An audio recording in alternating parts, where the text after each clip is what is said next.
Greetings, viewers. This is A Vision Entertainment once again. We have another special show. This man is Mr. Jimmy Lee. He is the trombonist, alto, saxophonist with the Fat Larry's Band.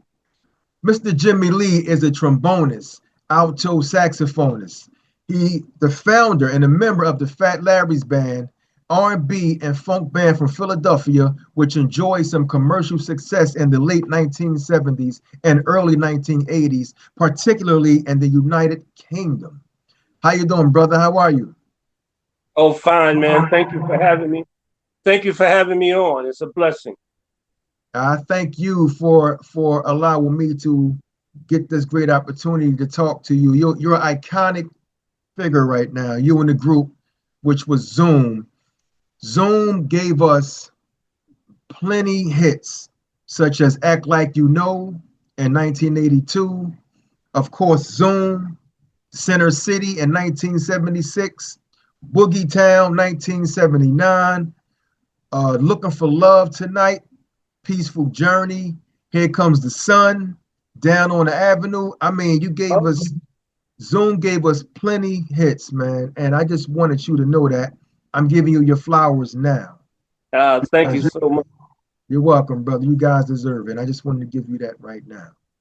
Well, Fat Larry's Band is a result of the superstar group Blue Magic. Blue Magic. I'm from Camden, New Jersey, which is the suburbs of Philadelphia, Pennsylvania. Mm-hmm. And I was playing horns for a very large act called the Ebonies of Camden, New Jersey. They were under Gamble and Huff, and they had a big hit called Forever, and then they had another hit called Life in the Country. Okay. A guy by the name of Larry James, aka Fat Larry, came to an Ebony show and saw me play the two horns at one time, along with singing and dancing on the band sets. And he pulled me to the side and said, "Man, I got to have you join Blue Magic." So he stole me from the Ebonies, and I went straight to Blue Magic. Blue Magic. My first rehearsal with Blue Magic, we were en route to Madison Square Garden. So I had one rehearsal with Blue Magic. They taught me the horn parts in one rehearsal. The very next day, I'm a young kid en route to Madison Square Garden. Then from Madison Square Garden, we left Madison Square Garden and we went to the Apollo for a 2-week engagement co-starring the original Temptations. So I became friends with the Temptations. The guy who sang bass, they called him Blue. Yeah. Him and I became really good friends within that 2 weeks. And, he's an original guy from the Temptations. I didn't get to hang out with Otis and them, but me and Blue was pretty cool. And you have those things where you make friends, So I made friends with him. And then down the road, we left and we joined the Earth, Wind and Fire tour. I did about 61 nighters with Earth, Wind and Fire all over the world, not just the United States, but all over the world. All over the world. With Blue Magic. I also traveled to the Philippines with Blue Magic and worked at the place where Muhammad Ali had that fight, the Thriller in Manila. Yeah. And we worked that stage. That stage, the thing about that stage was you were able to put 3 tractor trailers from front to back and turn them around in a circle. That's how big that stage was. Wow. That's amazing. I never forget. Yeah, I never forget the stage was a hydraulic stage. And we came up from the floor and the whole stage rose up on a hydraulic floor. I never forget how that felt, But yeah, see, back in the day, it was great because of the effects and of the shows and stuff like that was wonderful. And you also mentioned something important, Philly.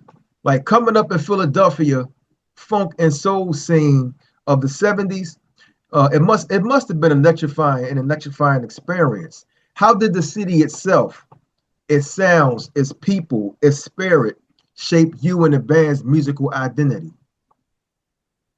Well, although the band was rooted in Philadelphia, we came from different parts of the United States. Our keyboard player, Erskine Williams, who later left to go play with Rick James, he was from Buffalo, New York, and he stayed in Philadelphia.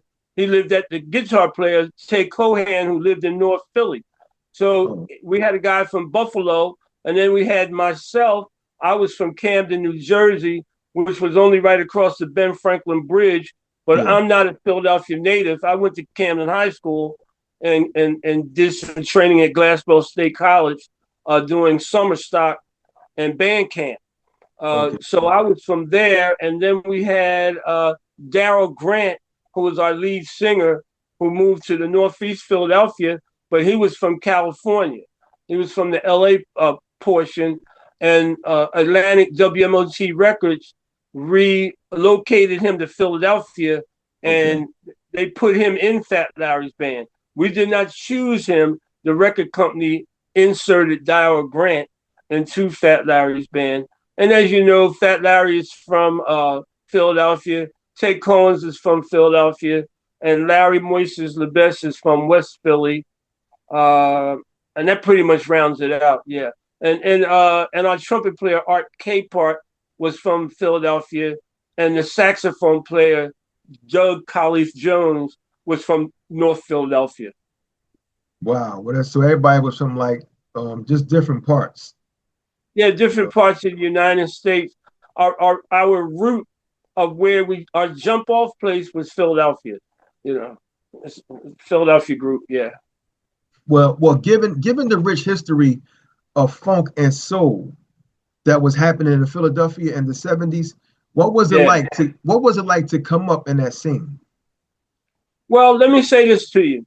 The biggest part about Fat Larry's band was that we were Blue Magic's exclusive band, but being on the label with Atlantic Records, we were the house band for all of the groups that came through WMOT Atlantic Records, which was located at 13th and Vine Street in downtown Philadelphia. So I got to play with Major Harris, Love Won't Let Me Wait. I got to play with Sweet Thunder. Matter of fact, I'm on Sweet Thunder's big hit, Baby, I Need Your Love Today. I need your love today. Yeah, I know I need your love today. Yeah. I'm on that big hit. I'm also Damon Harris, who sang with the Temptations, who took the first tenor slot. When he left the Temptations, he came over to Atlantic Records WMOC, and I'm on his album, Damon Harris. He sings the sweet tenor stuff. So I'm on he's one of the guys that was with the Temptations. And I did Margie Joseph. Margie Joseph was Come Over Me with Blue Magic. I did Summer Snow with Blue Magic. All those big hits that WDAS with Butterball. Now, what people don't know was Butterball called the shots with all of the songs that came out. Love Won't Let Me Wait by Major Harris was written for Blue Magic. It was written for Blue Magic. Wow. And the managers who managed Blue Magic and Major Harris and soon to come Fat Larry's band decided to give Love Won't Let Me Wait to Major Harris. And it became a gold record. That would have been Blue Magic's gold record. But it was, okay. It would have been that song was written for Blue Magic. Yeah. Wow, you've mentioned a place at 13th and Vine. Was that place called Sigma Sound? No. Sigma Sound was on Broad Street. It's on 12th and Arch.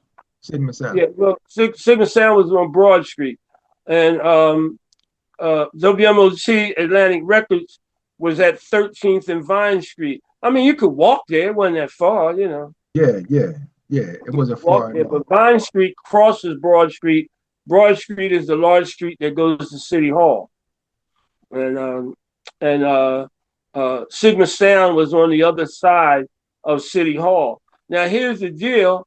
Fat Larry's band, we did 2 albums at Sigma Sound. One of the albums, I'll tell you how I met Michael Jackson.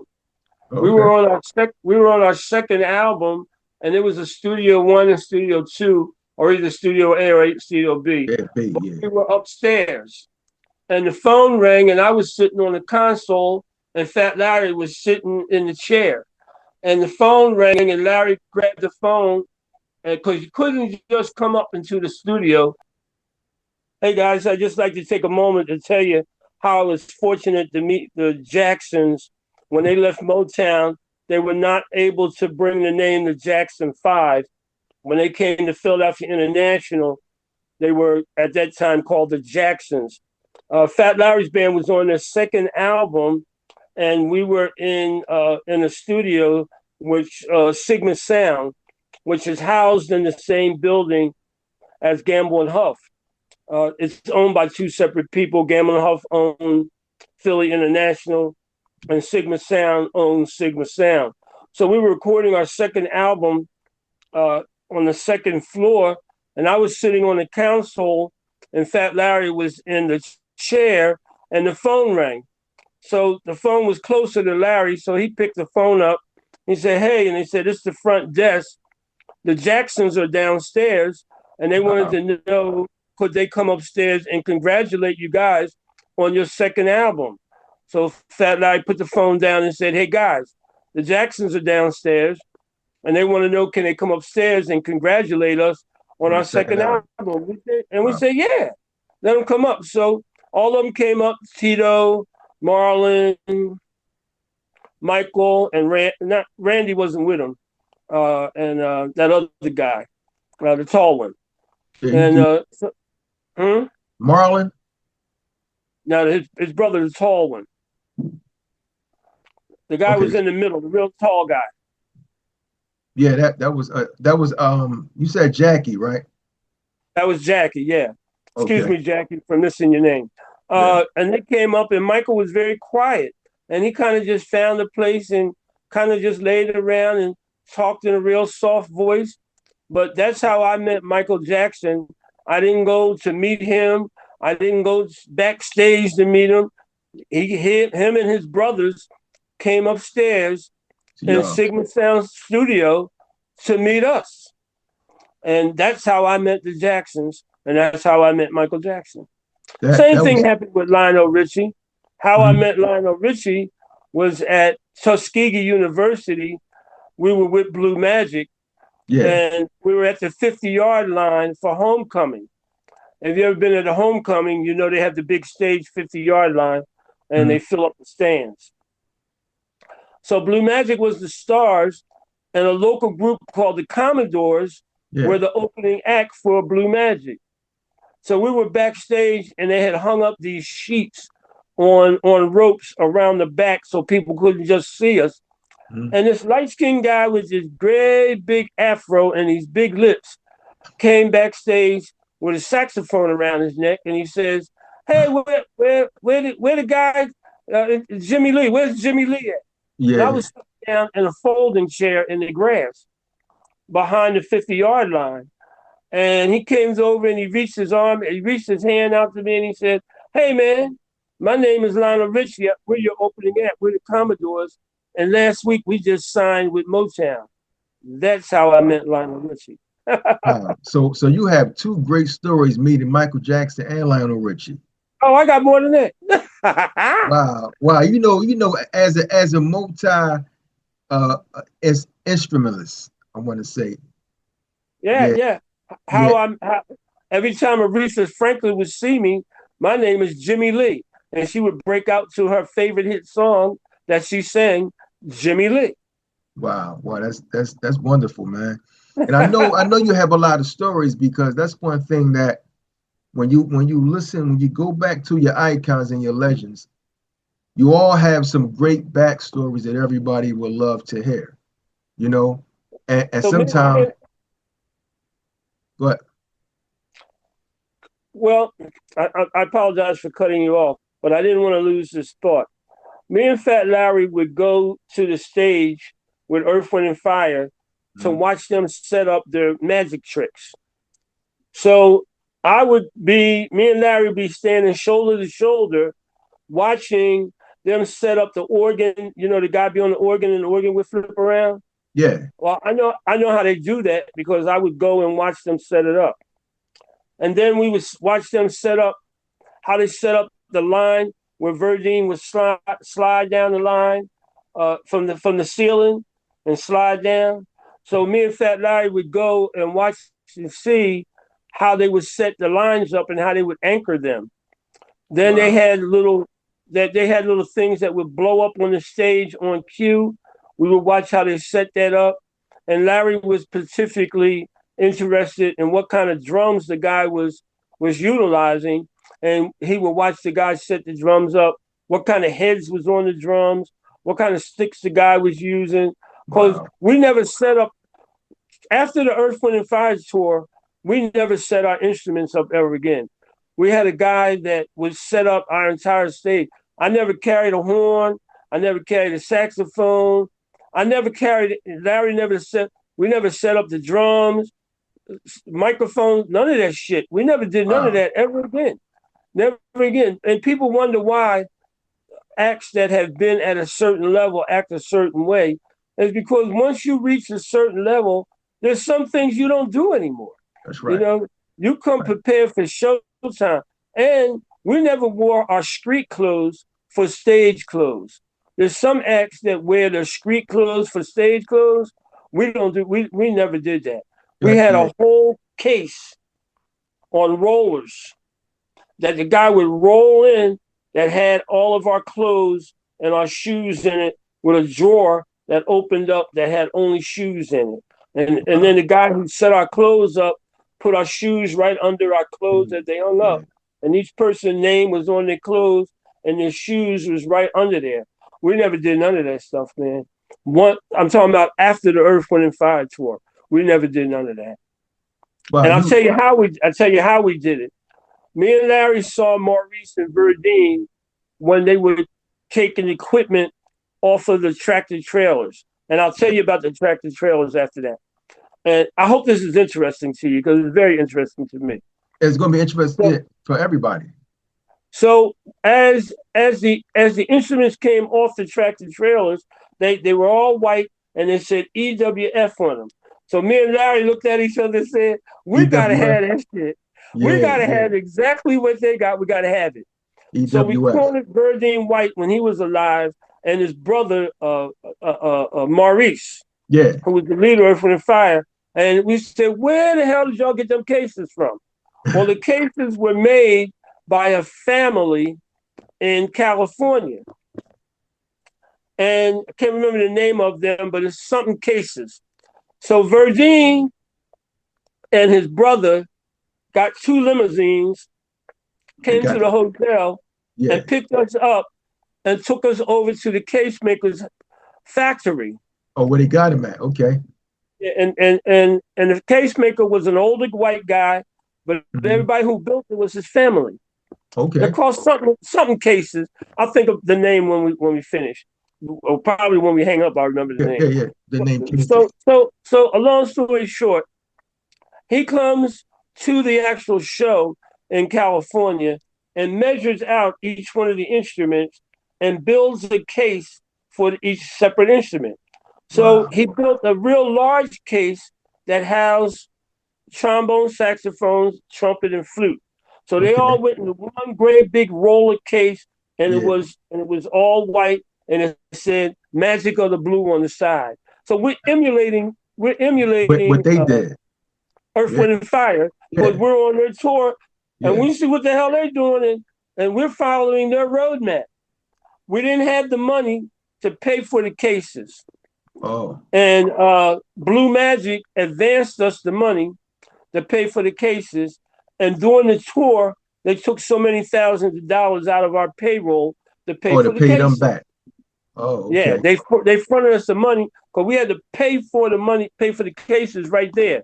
So before we left, the case people worked all night and built the cases. In 2 days, they had all the cases for Blue Magic's band. Everything was in cases. From that moment on, I never carried a horn.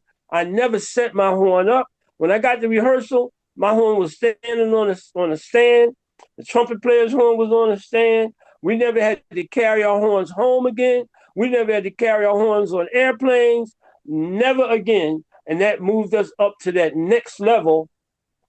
And Maurice and Verdine was happy to show us how to get there. Wow, Yeah. That's amazing. That's an amazing story. So, with the cases, if you don't mind me asking, how much was those cases, and how much did you have to pay back? A little under 10,000. But it was worth it, right? Yeah, and 10,000 was a lot of money. I know, but Right around the 10,000. cases was worth buying for 10,000, right? Oh, absolutely. Yeah, yeah, it Because was worth it.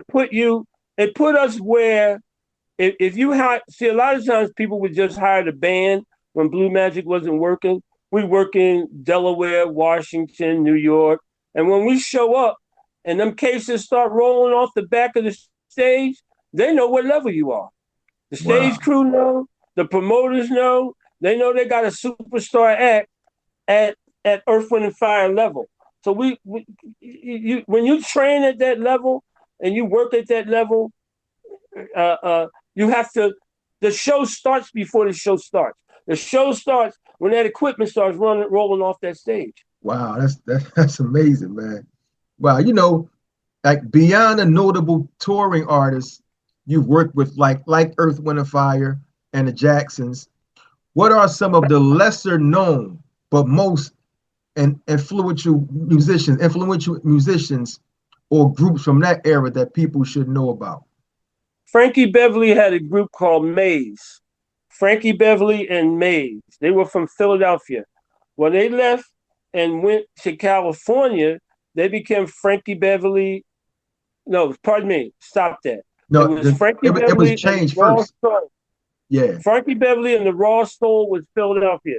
We Okay. worked with them all the time. They were semi-big, but when they went to California, they became Frankie Beverly and Maze, and Okay. that was that. We worked with them a lot. We worked with Shaka Khan when she was with Rufus. Okay. Shaka Khan. She became a bigger star.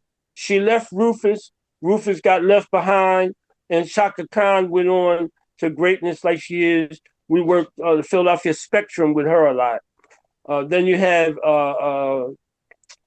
the Intruders from Philadelphia. We worked with Hmm. the Intruders a lot. They were really big here until they did Soul Train. When they did Soul Train, they blew up. Then you had the two guys that were writers for Philly International. Their name was McFadden and Whitehead. Yeah, They Whitehead. were not known. Yeah, they were not known as a stage act. Although they had a great stage act, they were really good dancers. But Yeah. they are hit writers.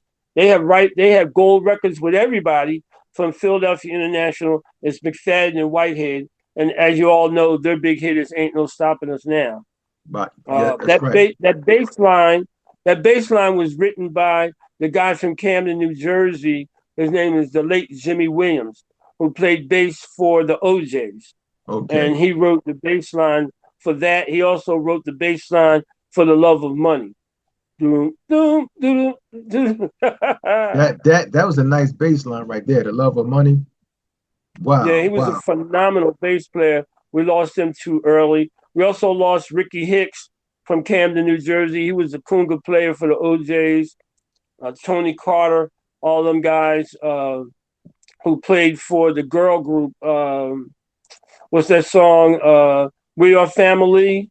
Yeah. We are family. Is that the Pointer Sisters or no? No, that's the girls from Philly. That's Oh, that's Sister yeah. Sledge. Sister Sister Sledge. Sledge. Okay. Yeah, so Okay. all of the guys I know, Jimmy Williams, Tony Carter, Ricky Hicks, they all started. They came from the Ebonies, and Sister Sledge was backed by ABC, which is Dick Clark, and so they bounced out really heavy. And when they got on Bandstand, uh, they never looked back. So we knew most of the groups that came from that area, Yeah. that were able to get national exposure and bounce up out of here. That's what happened with Fat Larry's band. Fat Larry's band is not really big in the Philadelphia tri-state area. It's the We're UK. big in Paris. You know, I'm sorry. I just wanted to say piggyback off that, and I was getting into that because the band was more. You had major success in the UK than the US. So Yes. why do you think certain songs like Zoom and Center City resonated so powerfully overseas? Well, it's the same scenario as it was with our older entertainers. Yeah. You're not worth as much at home as you are abroad. You're not you're not cherished as much uh, at home as you are abroad. You're not giving your flowers as much at home as you are abroad. I go to Paris and to Germany and to Belgium and to Lyon, France, and Uh-huh. I have to have bodyguards. Oh And yeah. yeah, I have to have bodyguards. And the last time I was in Paris was about 3 to 4 months ago. And when they took me to the show, they took me in a bulletproof car. Oh, You understand? it was that deep. Yes, sir. Wow. Wow. I I signed autographs in Paris. People couldn't get into the show. The show was sold out. So I told the promoter to give me a pen, and I'm going to go outside and sign autographs for the people who couldn't get in. And he said, "Wow, Jimmy, nobody else has ever done that." I said, "Well, that's what I'm going to do." So I went outside for about an hour to an hour and a half and just signed autographs for the people who couldn't get in. Now I'm going to go back to Paris in a couple of months, and those people who couldn't get in, they'll be the first in line Oh, that's because I good. took my time and And showed sign them respect. autographs. Yeah. Yeah, showed them respect as a fan, and showed them respect. So I've always done that. I mean, even on the shows, Yeah. uh, after I do an hour show, I do 1 hour shows. After I do an hour show, they'll escort me to a place where I can eat something. Then I'll eat something, and I'll have to sign autographs for 2 hours. Yeah. So I'll sign Wow. autographs Wow. for an hour. Then I'll take a 15-minute break while people stand in line. And then they'll escort me with bodyguards, with police officers in black jackets and stuff. Wow. And I'll sit in a chair and take pictures for another hour and Yeah. sign autographs. And the promoters charge for that. They charge people in line for that. I don't know what they charge because I don't make a dime on it, but that's part of my contractual agreement. And Oh, that wow. and that So and that's they just charge for autograph. They charge the people for getting autographs. Or yeah, yeah. wow, wow, wow. That's something that's different. Well, but that's inside the venue. Yeah, yeah. But you know, Yeah, that's inside the venue, and that's when people have already come in and they've already paid for a package. mhm. So that's part of their package. Okay. Oh, that's what it is. Because it's like a Yeah, meet and greet. It's like a meet and greet. that's exactly what it is. Yeah, that's all. You know, you Yeah, know. Yeah, yeah. Meet and greet. So you do pay for that because it comes in a package deal, like you said. yeah. It comes in their package, and I don't know what they charge because that's none of my business. But I do know that they pay for that, and they do tell me when I get there, don't forget you got to sign autographs. Because sometimes it gets to be a little much. Sometimes it Wow. gets to be a little much. You So know what? I'm very grateful. Oh, I'm sorry. Go ahead. Yeah, so I'm very grateful for my career. Today, I just signed with a management company to manage everything. I'm going to meet with her on next week, like Wednesday or Thursday. We'll go to lunch, and so everyone who watches this, kind of look out for me for the wine bureaus. Where they do the wine tasting and all that kind of Yeah. stuff. They're Mhm. all over the United States, so I'm looking to sign some kind of contract with them. They'll just jet me and my band around the United States, and we're getting ready to sign a contract with 2 cruise lines. So while I'm not touring overseas, I'll do the cruise lines and I'll do the wine cellars or whatever they call them, the wine bureaus. So we'll do that, and we also do private events. Okay. Yeah. You know what? I find I had to ask this because it was very important for me to know Yeah, after the passing of Fat Larry James in 1987 yeah. and dissolved for a time. Can you share what that period of loss and transition was like for you and how you eventually found your way back to perform the band's music? So what happened for me, I can't speak about the other 6 guys, But what I did was I never stopped. I just worked in Canada. Okay. I worked in Canada as Fat Larry's band. There are a lot of 500 seaters venues there, and I just worked in Canada, and they loved me in Canada. So I did a lot of work in Canada, some work in Florida. I never stopped. So Fat Larry's band never shut down because I always did it, and I was the only one who did do it. The other guys, they fell off. A couple of the guys got sick themselves. They're in nursing homes. Okay. Many of the guys are deceased. And we got a couple guys who are really, really sick. And then some guys, they gave their life to the Lord and they just don't want to do it. Oh, okay.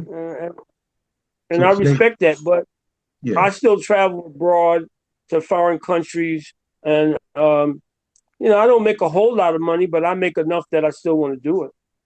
That's right. Yeah, you're comfortable, Yeah, I'm not chasing it anymore. Well, that was great, man. That was great. What was the thought process behind updating a classic song like "Can't Keep My Hands to Myself" with new vocalists and a modern feel? Well, Can't Take Your Hands to Yourself. I'm the only original member that's a part of that. There's four of us, okay. And Dr. Salan, who sang with the Delphonics, had just left the Delphonics. So we signed him, and unfortunately, he died last year. So Butch Ingram brought Can't Keep Your Hands to Yourself back out and let him sing it. Unfortunately, I don't sing that on the tour because it's out of my voice range. So I don't sing it. But it was a very catchy tune. I wish Dr. Salan died with COVID. Wow. And I miss him dearly. He was very sick. We tried to get him help, but it didn't happen. And he died very sick. I miss him dearly. Wow, I'm sorry to hear that about that. Yeah, he was one of the newer members that signed with me to go along to be the singers, the new frontman for Fat Larry's band. But that shut down after he died. But once again, I never stopped. Yeah, you kept going. You didn't stop at all. I never stopped. I signed the tour and went right to Paris. I never stopped. What I always tell people and young people when I do master classes is that the quickest way to the top is slowly. It's not quickly. It's slowly. I'm 71 years old. I don't make the money that the rappers make and this and that, but I'm still out there singing. People are singing. They know the words to the songs. They know all the stuff, and it's still a great feeling for me that someone would pay my airfare, pay my ground transportation, pay security to guard me. I don't drink or do drugs or do crazy shit. I don't do that. Yeah. So it's all good for me, at my point of my life with me and my lovely wife and my family. Some things I just don't do no more. Well, yeah, that's good because, like I said, you know how far you want to take this, and you're comfortable, where you at. Yeah, I'm very comfortable.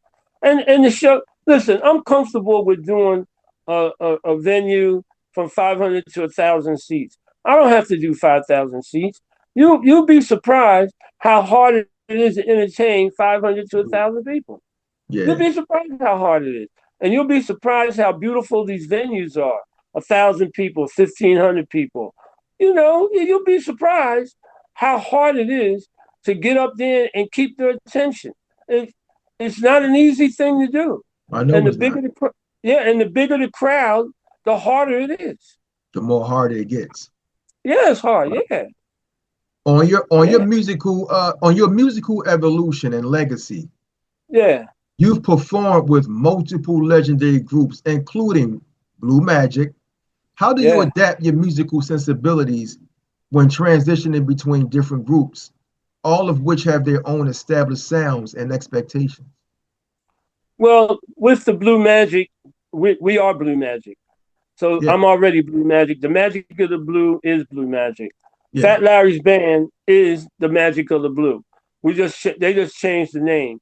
The manager for Blue Magic are Fat Larry Band's manager. Alan Rubens and Steve Bernstein, is Blue Magic's manager. They're also the managers for Fat Larry's band at that time. Also, we're also the band for Major Harris, Love Won't Let Me Wait. So we were all in the same building. So we go and do that. We're also the band for the Delphonics sometimes. Sometimes we be on the show and Poogie, the late Poogie, would come to us and say, I need y'all to play. Well, we already know your stuff. We hand over the money, and we're the band for the Delphonics. We didn't have a problem with changing our hats musically because most of us could read and write music. The horn players, we could. The piano player could. The bass player could. I don't know if Ted could read music, but he was really good with chord structures. So we could change the tone according to whatever the star act was that we were behind.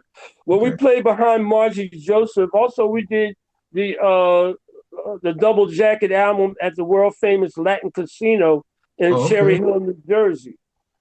That's us playing with the orchestra. You'll see my name on the album jacket. That's a double gold record album for me. Wow. You see, so because we could do that, and I also played in the Latin Casino Orchestra. I'm the youngest member of the Latin Casino Orchestra. I'm also the youngest member of the New Jersey All Black Orchestra from Camden, New Jersey. Okay. Wow, that's wonderful. You wear a lot of hats, man. You know that? Yeah, but they're all musical hats. Yeah, that's right. An apple and a banana are not the same, but they're all fruit. They are fruit. Your music has influenced countless artists through samples and covers. How does it feel to know that a new generation of musicians and discovering and being inspired by your music you created? Well, let me tell you this. I listened to that boy from James Brown that played trombone for James Brown. His name was Fred Wesley. Yeah, he's nice. I listened to Fred Wesley, and I would mark my intonation and my slurs the way Fred Wesley did. But the jazz guy, I listened to the great JJ, and I listened to this black guy from a group called the Jazz Crusaders.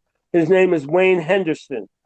So I was into them guys, and that's what I did. That's all I did. Yeah. I didn't play basketball. I did play basketball as a younger guy. I did roller skate as a younger guy. But when I got to my teens and could go into nightclubs, even before that, at 16 years old, the basketball and the skates and, I found that I like women. I'm heterosexual. And I like women at a young age. And I found that football players and basketball players might get a woman, but if you got up on that damn stage and could sing or play, you had a chance of getting a really classy woman who was looking for somebody who has some character in them and who was making some money. Back then, the money that I made was not bad. I made $150 for playing Friday, Saturday, and 2 shows on Sunday, and 3 shows on Sunday. You worked the matinee, you worked the evening show, and then you worked a 2:00 in the morning show. So you did 3 shows on Sunday at the Apollo in Camden, New Jersey, and I made $150 for all of that. But remember, a loaf of bread was 33 cents. Yeah, so back then the money was good. It was good to have that. Yeah. Yeah, and quality women who were school teachers or worked for the government, who was out having a cocktail to watch the show, they knew that you was making money. What quality women can pick out a guy who was out working every weekend and got your hair cut and decent pair of shoes on, and you're trying to do what's right, Wow. Back then, the big thing was heroin. I didn't do heroin. I did smoke a lot of marijuana, but now I don't smoke or do drugs, or be honest with you, I don't even drink anymore. Yeah, that was back then. You grow out of things, Yeah. The quickest way to the top is slowly. Go do stupid stuff when you're young. When you grow up, do the things that men do. Be cool, find yourself a good woman, find yourself a nice home, anchor yourself, find yourself a good church or mosque or Judaism, whatever it is that you love, and anchor yourself. That's And right. then go on and do like I do. Then you don't get messed up with taxation. I don't make enough money for the tax man to come after me. You gotta know that you gotta make over $10,000 a show for That's them to right. come after you. I That's don't right. make $10,000 a show. Yeah, so You you don't have to write that in at Huh? all. You don't even have to record that or write it in because you don't make Well, 10. I have a tax lawyer, I and mean, you my do have a tax text. Yeah, yeah, yeah, I have a tax lawyer and accountant, so I don't have any problems. And me and my wife, we signed our taxes together. yeah, There's no hiding what we make. There's no hiding where I live. There's no hiding the cars that I drive. yeah, I don't do none of that shit, man. I just don't. yeah. Love Well, the that's Lord with good. all your heart and all your soul, and look for somebody to give a hand up to, not a hand out. That's Always right. give a hand up, not a hand out. Because if you help someone to learn how to plant a potato, they can make potato salad. Don't go buy them potato salad. Teach them how to plant a potato. For And lifetime. yeah, yeah. So they can slowly learn how to take care of themselves and slowly learn how to be a man in this unforgivable world. This world is unforgivable. Get your documents. Make sure Right. you got a United States passport. What's going to happen when each state in the United States says you got to show your passport to come into the next state? Because they're going to set up roadblocks. Yeah, yeah, yeah, And yeah, they want to know who's coming into the state. And remember, the president of the United States is the president of every state, but each state, the governor is the president of their state, so they can do what the hell they want to do.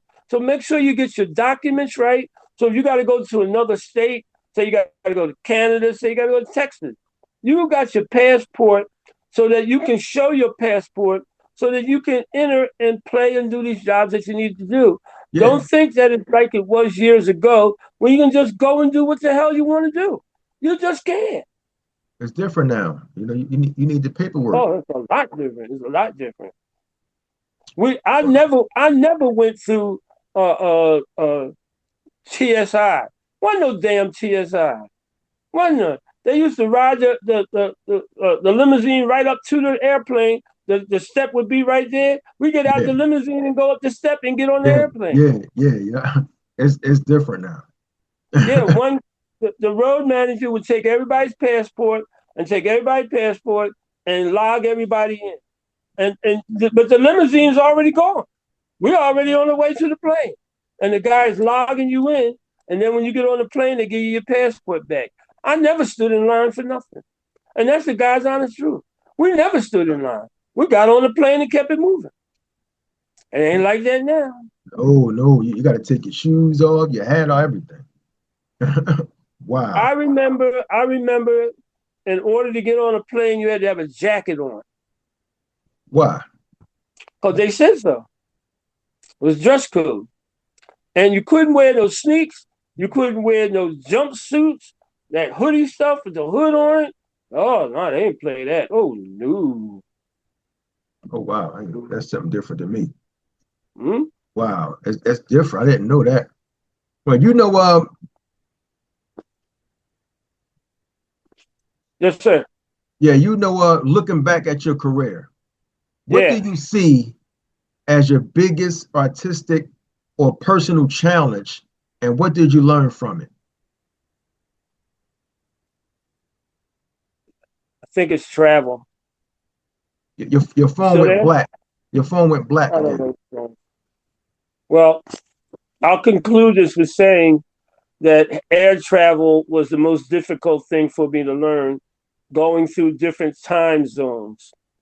When you're traveling through the air and the time changes, is the most difficult thing to learn because the show has to go on and you have to be as strong as you were in the previous time zone. I would say time zones. Okay, it was time zones. Wow.